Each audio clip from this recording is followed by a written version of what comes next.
Hello everyone, स्वागत है आप सबका इस डेली वोकेबुलरी सीरीज में। और मेरी आप सबसे रिक्वेस्ट है कि अगर आपको ये सीरीज पसंद आ रही है तो इसे आप शेयर ज़रूर करें उन सभी स्टूडेंट्स के साथ में जिन सबका कुछ हेल्प हो सकती है इससे। तो देखते हैं अपने आज के वर्ड्स। आज का वर्ड है फ्रिविलस, कंजेक्चर, सरमाइजेस और विजिलेंस। चलिए तो देख लेते हैं यहाँ पे क्या बात हो रही है। जो ये रिपोर्ट है यहाँ पे क्या है, high court dismisses NEET aspirant statement as frivolous. ठीक है, तो यहाँ पे बात ऐसी हो रही है कि दो नीट के स्टूडेंट्स हैं जिन्होंने नीट 2020 का एग्ज़ाम दिया था और उनके काफ़ी लो स्कोर आया था। उनके हिसाब से क्योंकि उन्होंने मॉक टेस्ट में इतना बढ़िया परफॉर्म किया था तो उनको ये लगता है कि नेशनल टेस्टिंग एजेंसी जो कि ये नीट का एग्ज़ाम कंडक्ट करवाती है उनकी तरफ से कोई एरर हुआ है, इस वजह से उनका अच्छा स्कोर नहीं आया।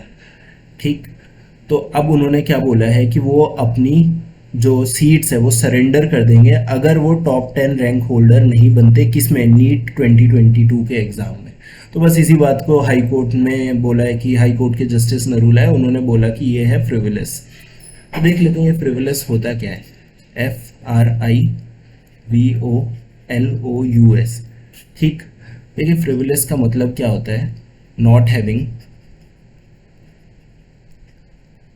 क्या not having any serious purpose, any serious purpose.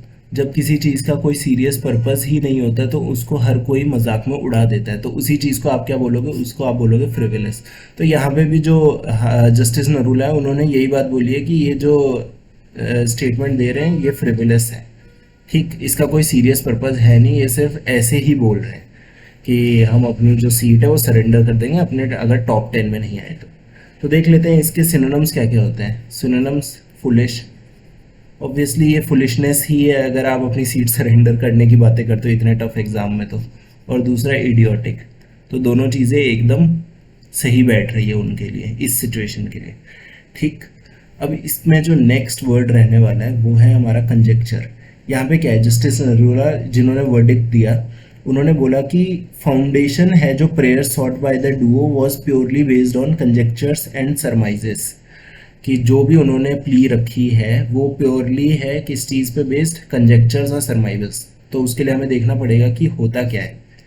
तो देख लेते हैं कंजेक्चर्स। देखिए कंजेक्चर्स क्या होता है। कंजेक्चर्स बहुत ही आसान सा वर्ड है। कंजेक्चर्स आप तब बोलते हो जब आपका ओपिनियन ओपिनियन बन चुका होता है, किस बेसिस पे, opinion formed on incomplete information. अगर आपके पास में कंप्लीट इन्फॉर्मेशन ही नहीं है उसके बाद में आप अपनी एक सोच बनाते हो या फिर अपनी एक थिंकिंग रखते हो, अपना ओपिनियन बनाते हो, तो वो क्या है, उसको आप बोलोगे कंजक्चर। ठीक, और उस चीज़ की कहीं पे वैल्यू तो नहीं होने वाली है। ठीक, अब इसको अगर आप बोलोगे हिंदी में क्या कहते हैं, तो हिंदी में इसको बोलते हैं अनुमान। अब हम अनुमान कब लगाते हैं, जब हमारे पास में कंप्लीट इन्फॉर्मेशन होती नहीं है, वरना तो हम बोल देंगे कि ये चीज़ ऐसे होने वाली है। लेकिन जब अगर अनुमान लगाया जा रहा है तो मतलब कंप्लीट इन्फॉर्मेशन नहीं है, उसके विदाउट हमने क्या कर दिया है, ओपिनियन फॉर्म कर लिया है। ठीक, इसके सिनोनिम्स क्या क्या होंगे, गैस। ठीक है, गैस मारते हैं, गैस वर्क करते हैं। सपोजिशन, सपोज कर लेते हैं कि ऐसा होगा तो ऐसा करेंगे। तो ये सारी चीज़ें क्या होती है, कंजेक्चर्स बोल सकते हो आप इन सबको। ठीक, इसके बाद में जो नेक्स्ट वर्ड है वो है सरमाइजेस। SURMISES। दोनों के दोनों वर्ड्स ऑलमोस्ट सेम है, इसके बीच में एक हल्का सा डिफरेंस है, इसीलिए इनको अलग अलग रखा गया है। देखिए सरमाइजेस क्या होता है। सरमाइजेस में हम किसी चीज़ को सपोज करते हैं कि ये चीज़ सच है। ठीक, विदाउट उसके लिए हमारे पास में एविडेंस नहीं होता कि ये चीज़ सच है। अगर आपके पास किसी चीज़ के सच होने का सबूत ही नहीं है लेकिन आप बोल रहे हो कि ये सच है, तो उसके लिए हम क्या बोलेंगे, सरमाइजेस वर्ड यूज़ करेंगे। ठीक है, यहाँ पे क्या था, बिना कंप्लीट इन्फॉर्मेशन के ओपिनियन फॉर्म हो रहा था। लेकिन यहाँ पे क्या है, यहाँ पे आप बोल रहे हो कि ये चीज़ सच है लेकिन आपके पास उसका कोई सबूत नहीं है।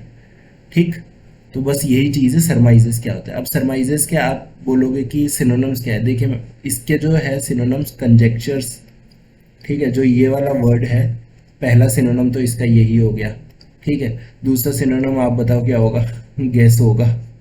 ठीक, और तीसरा यही आपका सपोजिशन वाला होगा, इसका तीसरा सिनोनिम। तो मतलब कि ये दोनों वर्ड्स एकदम सेम है। ये वाले जो वर्ड है ये इसके सिनोनिम बोल सकते हो आप इनको।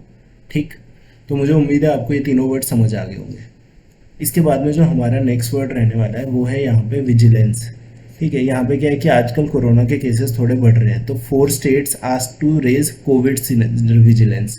ठीक, विजिलेंस बहुत इजी वर्ड है, आप लोगों ने हज़ारों जगह सुना होगा और पता भी होगा आप लोगों को, लेकिन एग्ज़ाम पर्सपेक्टिव से काफ़ी इंपॉर्टेंट है, पैसेजेस में आ जाता है, उसके बाद में आपके सिनोनिम्स वगैरह में तो आ ही सकता है, तो इसलिए मैंने इसको रख लिया इसमें। ठीक, सिनोनिम्स को, इसको आप विजिलेंस को आप सिंपल सी भाषा में क्या बोलोगे हिंदी में? जागरूकता। ठीक, जागरूकता फैलाने को आप क्या बोलोगे? विजिलेंस। ठीक, और इसके सिनोनिम्स क्या क्या रहने वाले हैं? एक सिनोनिम रहेगा अलर्ट। अगर आप किसी चीज़ से अलर्ट हो तो आपको उसका खतरा कम होगा। अगर आप कोविड के लिए अलर्ट हो तो आपको कोविड का खतरा कम रहेगा। मास्क पहनिए, आप बचे रहेंगे। उसके बाद है कॉशन। अगर किसी चीज़ के लिए आप कॉशन से रह रहे हैं, मतलब कि थोड़ा सा उससे बच के रह रहे हैं, तो आप उससे थोड़े सेफ रहेंगे। तो बस यही थे आज के वर्ड्स। अगर आपको वीडियो पसंद आई है तो इसे लाइक करें, शेयर करें और सब्सक्राइब करें।